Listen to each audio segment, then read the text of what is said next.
우리 주님의 은혜와 평강이 우리 가운데 함께하기를 빕니다.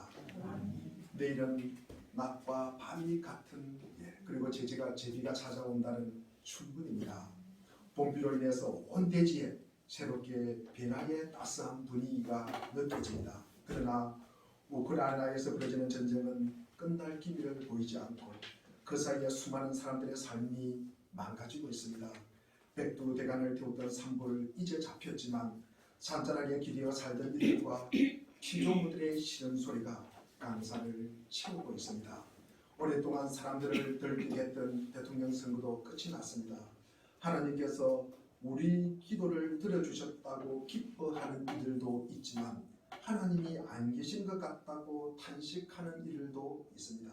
함부로 하나님의 뜻 운운할 일이 아닙니다. 자칫 잘못하면 하나님의 이름을 망령되이 일컫는 일이 될 수 있음을 우리는 잊지 말아야 합니다. 우리가 잘 되기를 바라는 것은, 우리나라가 잘 되기를 바라는 것은 모든 사람들의 소망일 것입니다. 그러나 나의 방식만이 나라 사랑이라고 말하는 것은 오만입니다. 지난 13일 주일에는 에레미야 10장의 말씀으로 실망을 헤쳐나가는 삶이라는 자의 말씀을 전했습니다. 그 삶의 아픔과 절망과 후회와 실망을 안고 살았던 에레미야 선지자, 암울한 시기에 하나님을 섬기도록 부르심을 받은 에레미야에 관한 내용이었습니다. 도성이 파괴되고 족 유다가 멸망하고 왕과 젊은이와 그리고 많은 사람들이 바벨론의 포로가 되고 본인 에레미야도 애굽으로 잡혀가고 가족들이 등을 돌리고 유다 백성들도 등을 돌려도 그 아픔과 실망을 직시하고 받아들이고 수용하면서 슬프다 내 상처여 내가 중상을 당하리로다.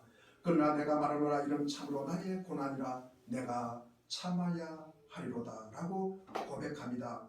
우리의 삶에서 실망도 예상하고 그 실망도 하나님의 손 안에 있음을 알고 하나님의 뜻에 순종하면 내 상한 마음을 고치시고 그분의 뜻을 이룬다는 내용이었습니다. 고난으로 예수님과 가장 닮은 에레미야는 모든 것이 합력하여 선을 이루시는 것이 하나님의 형상을 회복하는 그분의 뜻으로 받아들입니다. 그래야 각자에게 맡겨주신 일에 최선을 다하면서 절망과 아픔의 상황 속에서도 묵묵하게 믿음의 길을 걸어가시기를 바란다는 내용이었습니다. 그런 분들의 삶이 오늘을 사는 우리에게 너무나 소망이 되고 힘이 되고 기감이 되기를 바라면서 오늘은 영국에서 한 해 동안 열심히 사역한 이 드와이트 라이먼 무디 목사님이 가정과 사역에 복귀할 마음에 부풀어서 1892년에 귀국길에 오릅니다. 많은 작별 인사 속에서 배는 사우 챔프트를 떠났습니다. 바다에서 나간 지 사흘쯤 되었을 때 바다에 이 배에 축이 부러지면서 그 배가 가지를 못하고 그 자리에 멈춰서게 되었습니다. 머지나 배 안에 물이 차기 시작합니다. 말할 것 없이 선원들과 그리고 승객들은 절망과 실망에 빠졌습니다. 배가 가라앉을지 말지 아무것도 알 수 없었고 인근에 구주선이 있는지에 대해서도 누구도 확신하지를 못했습니다. 불안한 이틀이 지난 후에 무디 목사님은 집회를 열게 해달라고 요청합니다. 놀랍게도 거의 모든 승객들이 참석하여 예배를 드립니다. 무디 목사님은 그는 넘어지지 않게 기둥을 붙잡고 이 오늘 본문 말씀 91편을 펴서 읽기 시작합니다. 1절에 지존자의 은밀한 곳에 거하는 자는 전능하신 자의 그늘 아래 거하리로다. 하나님의 보호를 받으며 사는 사람은 전능하신 하나님의 그늘에 머문다는 것입니다. 무디 목사님은 후에 이렇게 썼습니다. 내 삶의 가장 어두운 시간이었다.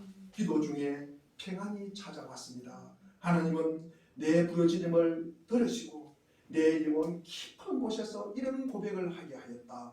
주의 뜻이 이루어지리다. 주님의 뜻이 이루어지리다. 자리에 누운 무디 목사님은 그 순식간에 그냥 잠이 들었습니다. 하나님은 기도에 응답하시고 배를 구조하셨습니다. 다른 배를 보내 항구로 예인하게 하신 것입니다. 무디 목사님에게 시편 91편은 살아있는 새로운 말씀이 되었습니다. 세상에서 가장 안전한 곳은 전능자의 그늘 아래, 즉 그분의 날개 아래 있음을 무디는 깨달았습니다. 그래서 오늘 본문 제목을 그분의 날개 아래로 삼았습니다. 우리 사랑하는 물된 동산교회 교우님과 저도 내가 그분의 날개 아래에 있음을 내가 그분의 날개 아래에 있음을 알고 그분을 깨닫는 은혜가 우리에게 있기를 바랍니다. 시편 91편 1절과 우리 4절 말씀을 우리 다시 한번 읽겠습니다. 4절까지입니다. 시작. 지존자의 은밀한 곳에 거주하며 전능자의 그늘 아래에 사는 자여 나는 여호와를 향하여 말하기를 그는 나의 피난처요 나의 요새요 내가 의뢰하는 하나님이라 하느니 이는 그가 너를 새 사냥꾼의 물무에서와 심한 전염병에서 건지실 것이니로다. 그가 너를 그의 깃으로 덮으시리니 내가 그의 날개 아래에 피하리로다. 그의 진실함은 방패와 손방패가 되시나니. 그렇습니다. 지존자의 은밀한 곳에 사는 자는 전능하신 자의 그늘 아래 거하리로다. 제가 너를 그 깃으로 덮으리니 내가 그 날개 아래 피하리로다. 이런 약속을 주십니다. 우선 그분의 날개 아래라는 무슨 뜻입니까? 물론 우리는 이것이 성경적인 언어임을 압니다. 하나님은 날개가 없습니다만 우리는 그분의 통치와 그분의 다스림 안에라는 뜻입니다. 날개는 보호를 의미합니다. 그래서 그분의 보호와 다스림과 통치 안에 있음을 의미합니다. 성경에서 날개는 이스라엘 백성의 출애굽 상황을 우리는 떠올리게 합니다. 출애굽 19장 4절에 보니까 너희는 내가 우리 4절 읽어보겠습니다. 시작. 내가 애굽 사람에게 어떻게 행하였으와 내가 어떻게 독수리 날개로 너희를 업어 내게로 인도하였음을 너희가 보았느니라. 그렇습니다. 애굽을 출발한 지가 한 3개월 정도 되었습니다. 르비딤을 떠나 시내 광야에 도착합니다. 그때 하나님께서 어떻게 너희들이 여기까지 왔느냐, 너희들이 어떻게 홍해 바다를 건너서 여기까지 왔느냐고 하면서 독수리가 날개로 업어서 나르듯이 내가 너희를 여기까지 데리고 왔노라라고 말씀합니다. 이 말은 어미닭이 병아리를 품고 지키는 모습과 연관시켜 생각하는 사람도 있습니다. 예수님도 비슷하게 빗대어 말씀하신 적이 있습니다. 누가복음 13장 34절에 보니까 예루살렘아 예루살렘아 예언자들을 죽이고 내게 파송한 사람들을 돌로 치는구나. 암탉이 제 새끼를 날개 아래에 품듯이 내가 몇 번이나 내 자녀를 모아 품으려 하였더냐. 그러나 너희는 그것을 원하지 않았다. 그래서 그분의 날개 아래에 품은 것은 보호와 안전과 평강을 의미하는 것입니다.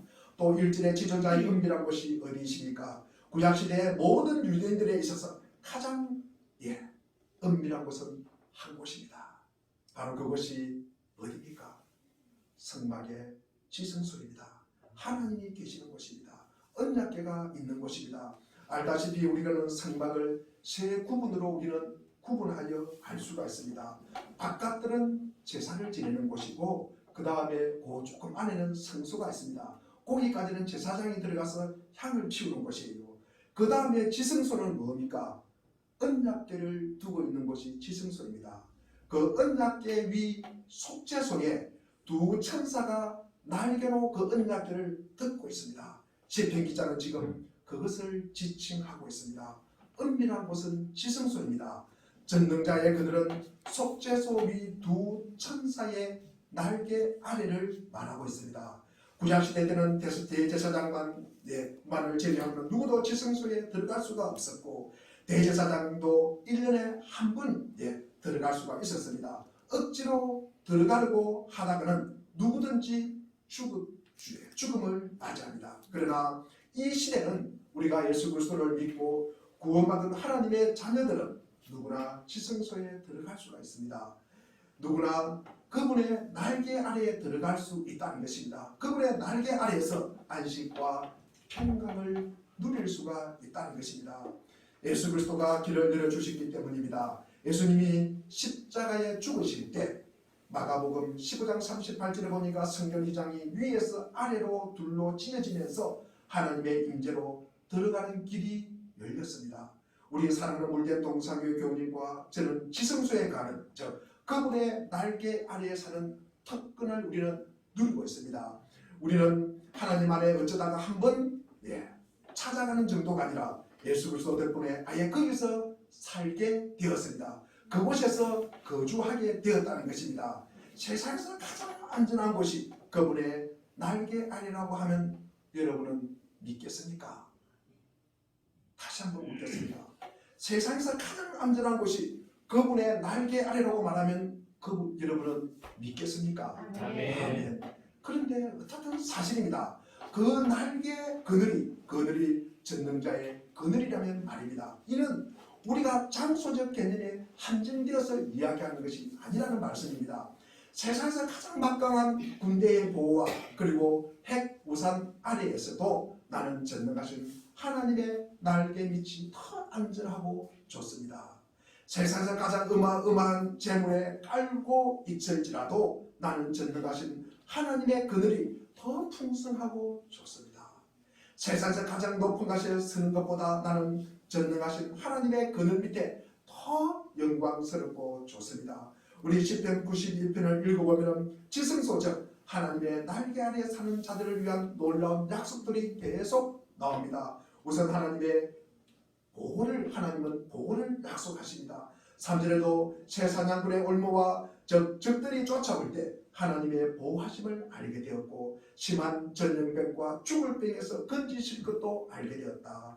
우리 5절과 6절에도 밤에 찾아오는 공포와 낮의 화살과 그 무숨에서도 보호하여 주시고 7절과 8절의 전염병과 재앙까지도 가까이 하지 못하도록 보호하셨다.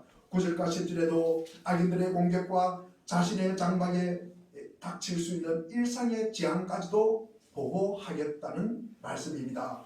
우리 11절 말씀을 한번 읽어보겠습니다. 11절 같이 11절 12절 읽겠습니다. 시작. 그가 너를 위하여 그의 천사들을 명령하사 내 모든 길에서 너를 지키게 하시리라. 그들이 그들의 손으로 너를 붙들어 발이 돌에 부딪히지 아니하게 하리로다. 13절부터 읽겠습니다. 13절도 시작. 내가 사자와 독사를 밟으며 젊은 사자와 뱀을 발로 누르리로다. 하나님이시되 그가 나를 사랑한 적 내가 그를 건드리리라. 그가 내 이름을 알면 내가 그를 높이리라. 15절 16절 시작. 그가 내게 간구하리니 내가 그에게 응답하리라. 그들이 환난당할 때에 내가 그와 함께하여 그를 건지고 영화롭게 하리라. 내가 그를 장수하게 함으로 그를 만족하게 하며 나의 구원을 그에게 보이리라 하시도다.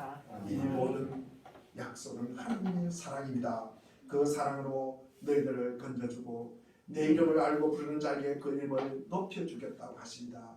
너희들이 나를 부를 때 응답하고 고난당할 때 내가 함께하고 내가 너희를 건져주고 영화롭게 하리라. 내가 너희를 만족할 만큼 오래 살도록 하고 내 구원을 너희에게 보이리라.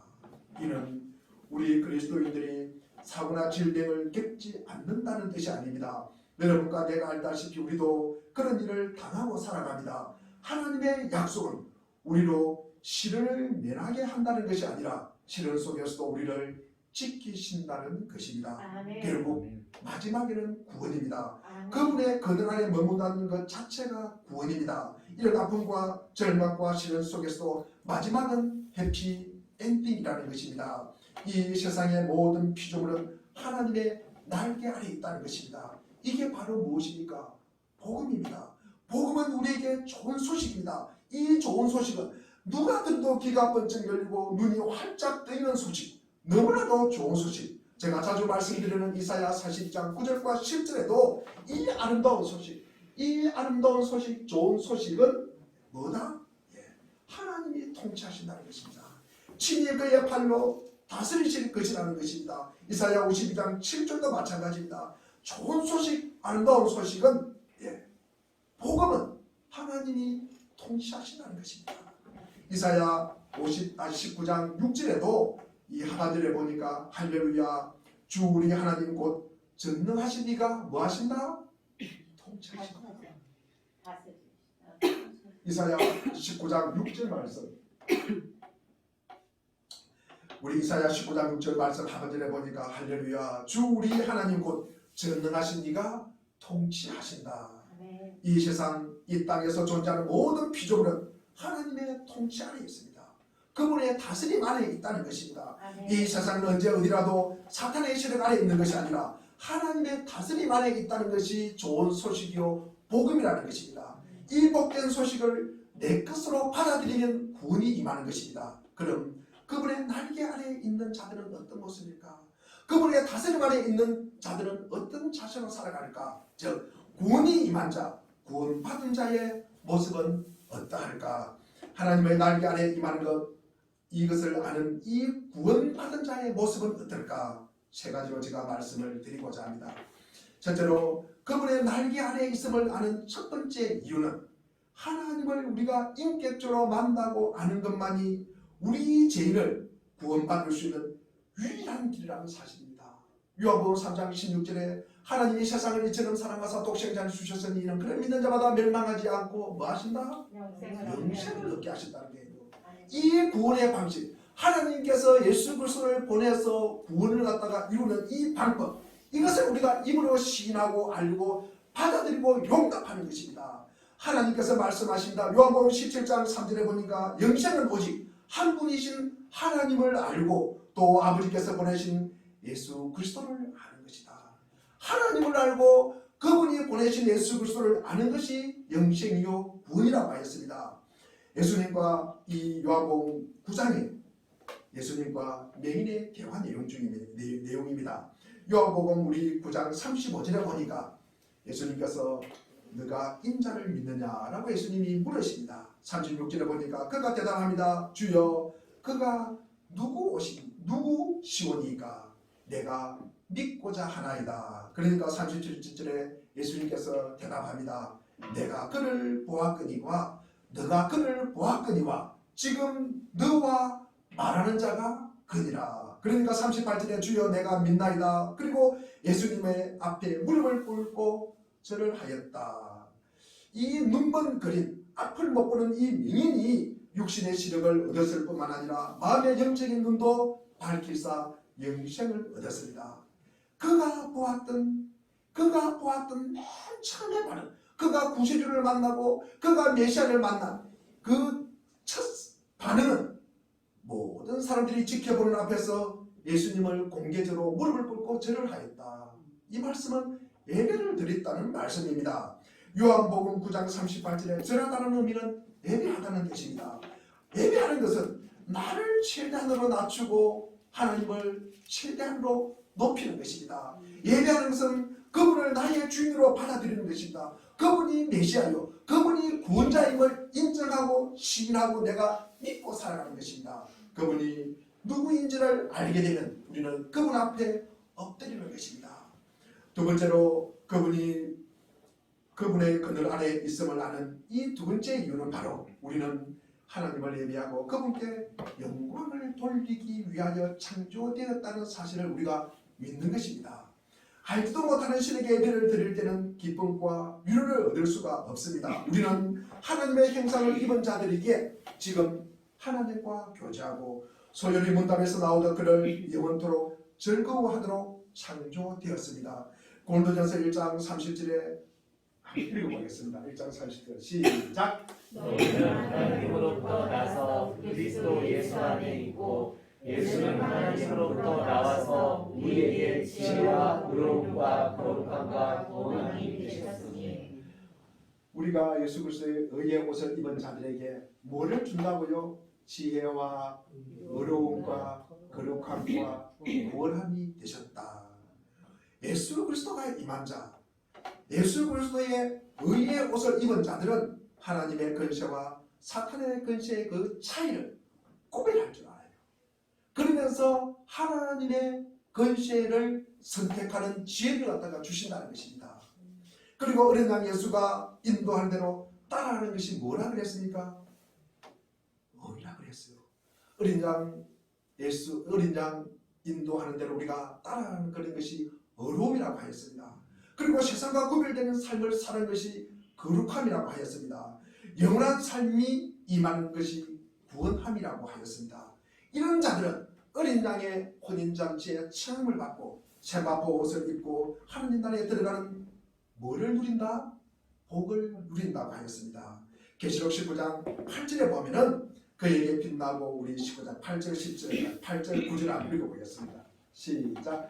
그에게 빛나고 깨끗한 세마포 옷을 입도록 허락하셨으니 이 세마포 옷은 성서들의 옳은 행실이라 하더라. 천사들의 말하기를 기록하라. 어린 양의 혼인잔치에 시험을 받은 자들 복이 있도다 하고 또 내게 말하되 이것은 하나님의 참되신 말씀이라. 옳은 행실로 어린 양의 혼인잔치에 시험을 받은 자는 복이 있다고 하였습니다. 우리나라에 지금 이 시간에 아마 수백만의 사람들이 종교적 예식에 충실하게 나아가 정해진 예배 순서에 따라 참여하지만 그들 모두가 하나님과의 인격적 교제를 누리는 것은 아닙니다. 앞에 눈먼 그림과는 달리 그들은 예수님 앞에 무릎을 꿇고 내가 믿나이다 라고 절하면서 고백하지 않습니다. 그분이 나의 구세주임을 고백하지도 않고 구세주임을 고백하더라도 입으로만 하는 경우가 대부분입니다. 그들에게 하나님이란 멀리 있는 낯선 분일 뿐만 아니라 사랑하는 아버지가 아닙니다. 그들은 종교적인 삶은 판에 박힌 일상일 뿐 살아 움직이는 실제가 아니라는 것입니다. 고린도후서 10장 4절에 보니 싸움에 쓰이는 우리의 무기는 육체의 무기가 아니라 하나님 앞에 갱과 요새도라도 무너뜨리는 강력한 무기입니다.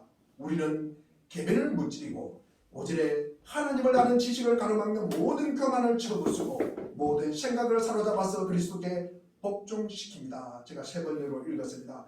모든 계배를 무너뜨리는 것이 무엇입니까? 모든 교만을 쳐부수는 것이 무엇입니까? 모든 생각을 사로잡아서 그리스도께 복종시키는 것이 무엇입니까? 우리의 강력한 무기가 무엇입니까? 그 무기는 하나님을 아는 지식입니다. 하나님의 능력을 아는 것이에요. 하나님의 다스림을 아는 것입니다. 앞으로 우리가 하나님 앞에 서게 될 것을 아는 것입니다. 온갖 비난과 음해와 계변을 이기는 것은 하나님이 누구인가를 알고 하나님이 보내신 예수 그리스도를 아는 것입니다. 이 알므로 하나님 앞에 서 있는 믿음으로 우리가 물리칠 수가 있다는 것입니다. 하나님에 대한 올바른 지식만이 살 길입니다. 우리가 대단해서 이기는 것이 아니라 하나님 앞에 서 있을 수는 믿음으로 이기는 것입니다.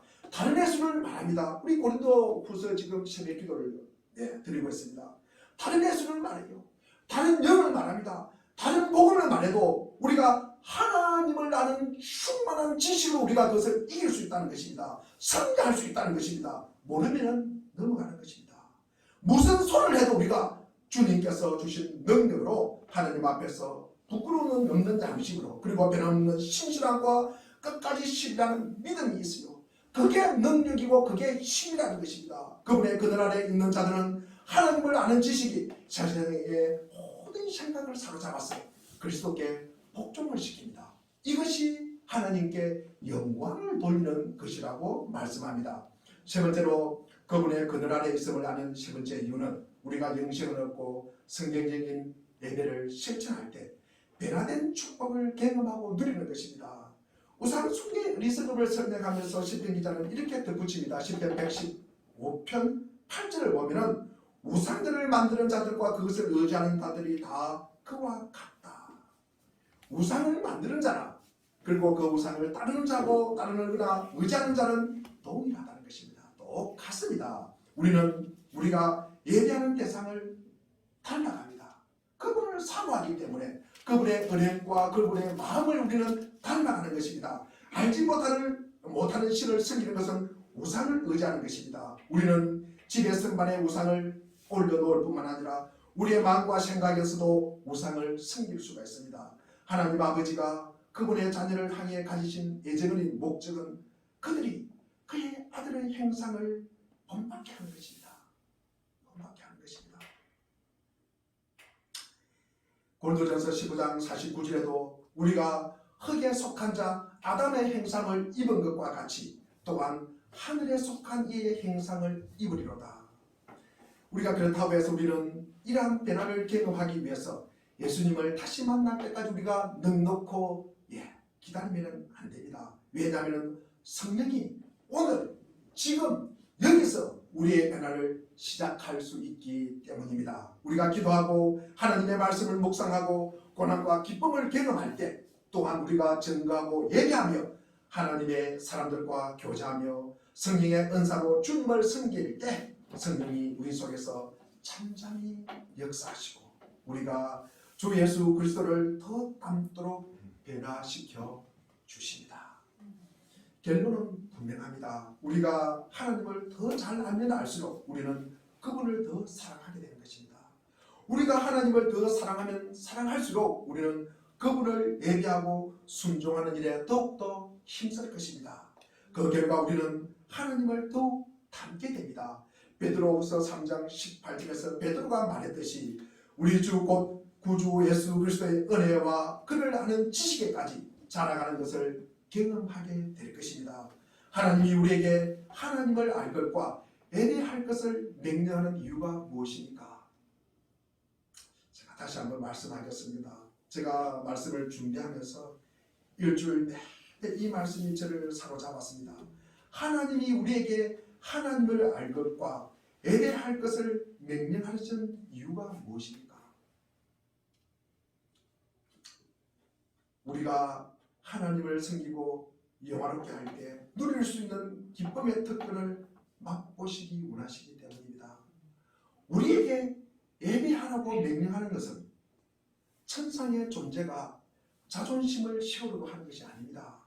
왜냐하면 우리에게는 받은 것이 너무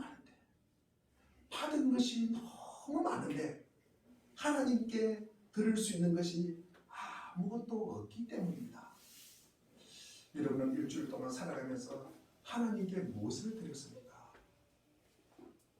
그래서 우리는 예배하는 것입니다. 예배할 것밖에 없습니다. 우리가 예물을 드리면 얼마나 많이 드렸겠습니까? 우리의 마음을 드리면 얼마나 많이 드렸겠습니까? 우리는 드릴 게 없어요. 그래서 우리는 주님 앞에 예배하는 것밖에 없습니다. 여러분 한번 곰곰이 생각해 보시기를 바랍니다. 우리가 시편 50편 12절 말씀을 우리가 한번 읽어보겠습니다. 50편 12절입니다. 시작. 내가 가령 죽여도 내게 이르지 아니할 것은 세계와 거기에 충만한 것이 내 것입니다. 누구 것이라고요? 내가 누굽니까? 다시 한번 읽어보겠습니다. 시작. 내가 가령 죽여도 내게 이르지 아니할 것은 세계와 거기에 충만한 것이 내 것이로다. 제가 세 번역으로 다시 한번 읽어보겠습니다. 이는 내가 배고프다고 한들 너희에게 달라고 하겠느냐? 온 누리와 거기 가득한 것이 모두 나의 것이 아니되리라. 우리는 하나님의 것을 가지고 내 것이라고 자꾸 의리고 살아가요. 하나님이 예배하라고 명령하신 이유는 하나님을 예배할 필요가 우리에게 있기 때문입니다. 하나님 앞에 자신을 겸손히 낮추고 하나님을 경외하고 감사드리며 영으로 하나님을 찬양하는 것은 평범한 그리스도의 삶에서 균형 잡힌 성장의 필수적인 것입니다. 우리 계시록 4장과 5장에도 보면 예배하는 장입니다. 그래서 우리는 바로 지금 하나님을 올바로 예배하는 것으로 시작해야 합니다. 우리가 하나님에 대한 지식과 하나님의 놀라운 은혜를 경험하는 일에 우리가 성장하지 않는다면 우리의 예배와 섬김은 결코 깊어지지 못할 것입니다. 구원의 기쁨과 감격이 있으니까 머릿속에서 주님 앞에 예배합니까? 개인적인 삶의 변화가 있습니까? 지금 현재 여기서 그분의 그늘 아래 있는 자로 확인되어야 할 것이 무엇입니까? 내가 그분을 사랑해요. 내가 그분의 날개 아래 있어요. 내가 그분의 그늘 아래 있어요. 내가 그분의 다스림 아래 있어요. 우리가 그것을 갖다가 말로 하는 것이 아니라 우리가 그것을 확인할 수 있는 것이 무엇입니까? 그분 앞에 예배하는 것입니다. 그분 앞에 예배하는 것입니다. 그분 앞에 사랑의 섬김을 하는 것입니다. 그것을 가능하게 하는 것은 물론 우리 주님과 구세주입니다. 요한일서 우리 1장 3절에 보니 우리가 보고 들은 바를 여러분에게 선포합니다. 제가 세 번역으로 합니다. 우리는 여러분도 우리와 서로 사귐을 가지기를 바라는 것입니다. 우리의 사귐은 아버지와 또 그의 아들 예수 그리스도와 함께하는 사귐입니다. 그분은 우리를 위해 사람이 되신 것입니다. 그리고 우리를 위해 죽기까지 복종하셨으며 우리의 죄를 감당하셨습니다. 사순절 우리가 세 번째 주간을 보내면서 예수님은 우리를 위해 저주를 받으셨고 하나님의 법을 어긴 우리를 대신해 십자가에서 율법의 저주를 짊어지셨습니다. 이 사실을 우리가 입으로 시인하고 이해하고 받아들이고 있습니까? 다시 묻겠습니다.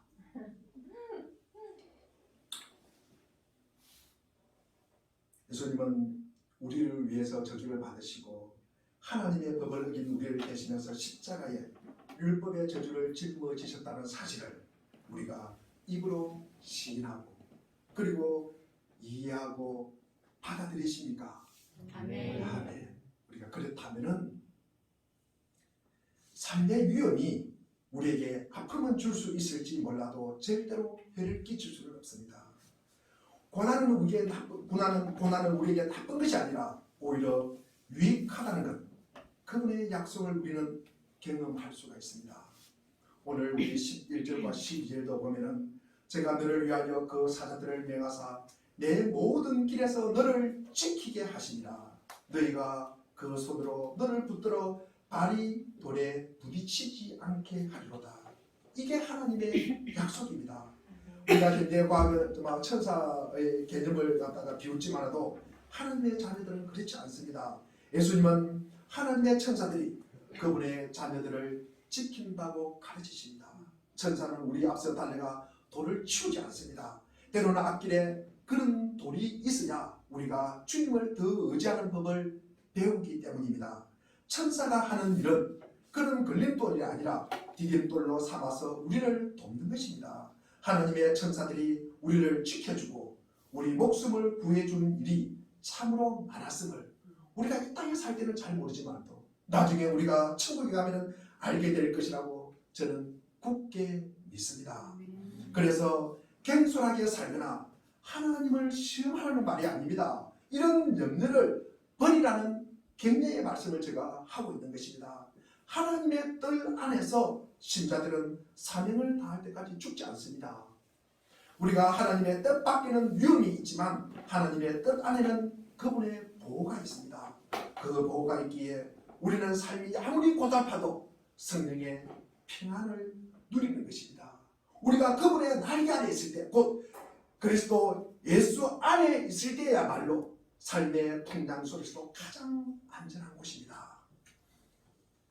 그러나 우리는 삶을 피해 숨을고 지성소에 달려 들어가는 것이 아닙니다.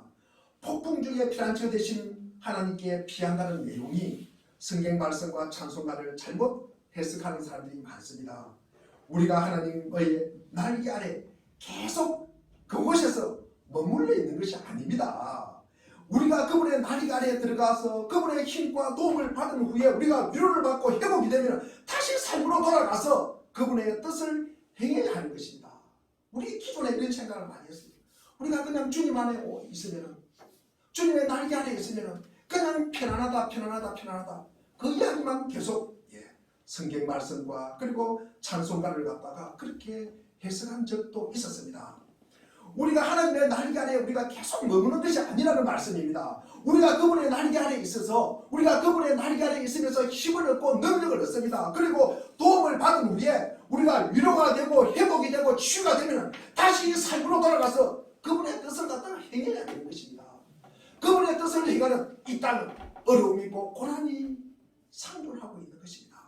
하나님의 보호는 그저 우리만이 누리는 사치품이 아닙니다. 다른 사람들과 나누어야 할 필수품입니다. 그래서 이웃 사랑이라고 우리는 말하는 것입니다. 하나님의 보호는 하나님의 일을 위해서 준비를 하는 것입니다. 우리가 들어가면 도로 나가기 위해서입니다. 우리가 예배하면 일하기 위해서입니다. 우리가 힘을 얻는 것은 이웃을 섬기기 위한 것입니다. 우리가 할 수 있는 가장 지혜로운 일은 세상을 바라보는 대신에 하나님의 일을 쫓는 것입니다. 덧없이 사라질 부유함을 바라고 의지하는 것은 헛된 일입니다. 명예를 뒤쫓거나 출세하는 것 역시 헛되기는 마찬가지입니다. 이기적인 즐거움에 쫓아 가혹한 벌을 불러들이는 이 육체의 용심과 그릇된 일에 집착하는 것도 헛된 일입니다. 현재의 삶만 생각하고 앞으로 닥칠 일에 무관심하는 것도 물론 헛된 일입니다. 영원한 즐거움을 사모하기보다는 순식간에 지나가는 내 것에 관심을 갖는 것도 무익한 일입니다. 우리 사랑하는 물된 동상교회 교회 여러분은 주님의 그늘 속에 그 날개 아래 살고 있습니까? 그리스도를 자신의 구주로 신뢰하십니까? 날마다 예배하고 기도하는 시간이 있습니까? 그러리라고 믿습니다. 가장 안전하고 가장 만족스러운 삶은 그분의 날개 아래에 있는 삶입니다. 그분의 날개 아래에 사는 사람은 가장 안전한 삶이고, 가장 안전한 삶은 가장 만족스러운 삶을 향하는 것입니다. 시편 91편은 이런 약속으로 끝을 냅니다. 우리 16절을 한번 읽어보겠습니다. 16절 시작. 내가 그를 장수하게 함으로 그를 만족하게 하며 나의 구원을 그에게 보이리라 하시도다. 제가 이 말씀을 16절 말씀을 곰곰이 읽어보겠습니다. 장수한다, 오래 산다. 이 말씀은요, 우리가 양적인 부분이 아니라는 사실이에요. 그 뒷부분에 한번 보십시오. 그를 만족하게 하며, 우리가 그를 만족하게 하면 누구를 만족하게 한다는 것입니까? 하나님 예수 그리스도를 만족하게 하는 것입니다. 우리가 하나님과 예수 그리스도를 만족하는 게 하는 것만큼 오래 살아간다는 게예요. 그것은 우리가 양적인 부분을 갖다가 120살 넘게 사는 그것을 이야기하는 것이 아니라 우리가 그분을 얼마나 만족하게 하는 삶을 살아가느냐, 그것이 우리가 장수한다는 말씀입니다. 그리고 나의 구원을 그에게 보이리라 라고 말씀을 하시는 것입니다. 그리스도인은 누구나 우리가 1편 객관적으로 120살까지 살아간다, 그런 말씀이 아닙니다. 가장 훌륭한 그리스도인도 30이 못 되어서 죽는 경우도 있습니다. 오래 사는 것은 양이 아니라 질이라는 것입니다. 그를 만족하게 하는 것입니다.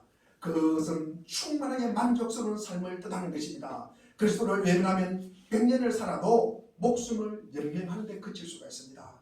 반면에 그리스도께 복종하면 30년을 살아도 평생의 선업에 해당하는 성김과 기쁨을 쏟을 수가 있다는 것입니다. 그분의 날개 아래 복종과 사귐의 자리에 사는 이들에게만 주어지는 이 심령의 만족과 안식과 평안이 있어요. 그 만족의 자리는 지존자의 은밀한 곳이라는 것입니다. 그분의 날개 아래라는 것입니다.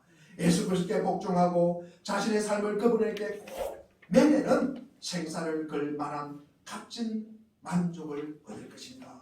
세상의 얄팍한 그 지대가 아니라 오직 예수 그리스도에게만 올 수 있는, 그분에게만에서만 올 수 있는 깊고 변치 않는 평강과 기쁨이 있기를 바랍니다. 이런 복을 오늘 지금 여기서 나의 삶에 계시는 예수님으로 인하여 꼭 누리시기를 축원드립니다. 기도하겠습니다.